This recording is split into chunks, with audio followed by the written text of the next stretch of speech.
Grief.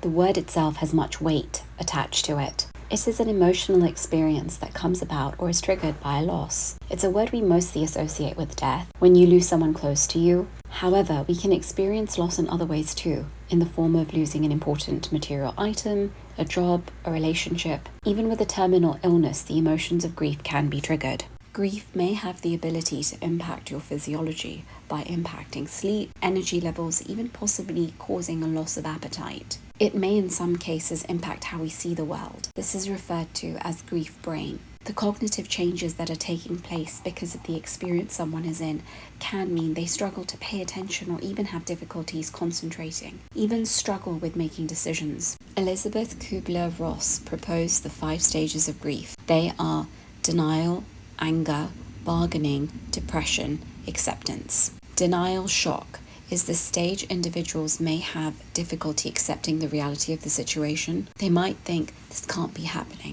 This is a defense mechanism that helps people process overwhelming news in manageable pieces. In this stage, one might isolate themselves or become emotionally numb. Anger. Once the reality of the situation starts to sink in, anger often follows. This could be directed at oneself, others, or even the situation itself. Individuals might feel betrayed by life or the people around them and may ask, why me? Bargaining. In this stage, one may attempt to make deals in the hopes to reverse or prevent the loss. They may try to bargain with a higher power or even within their own minds. The thought process is often framed as, if only I had done X, maybe this wouldn't have happened. Depression.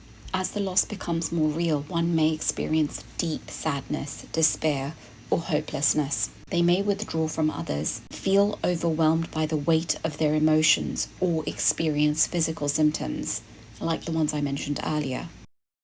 Acceptance. In this stage, one comes to terms with the reality of the situation. They may begin to find a way to move forward, accepting the loss and understanding that life must continue. This stage does not necessarily mean happiness, but rather peace or a sense of closure. This progression is not linear and is not the same for each person.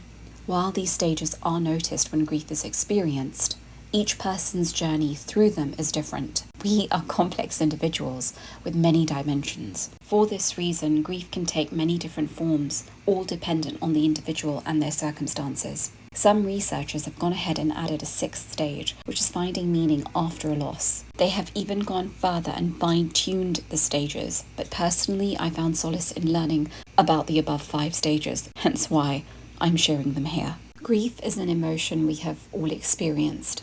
And if we haven't, we must know that we will. While it's impossible to fully prepare for the emotional weight of loss, understanding the stages or patterns of grief, as Elisabeth described, can help us process and navigate the overwhelming feelings we experience.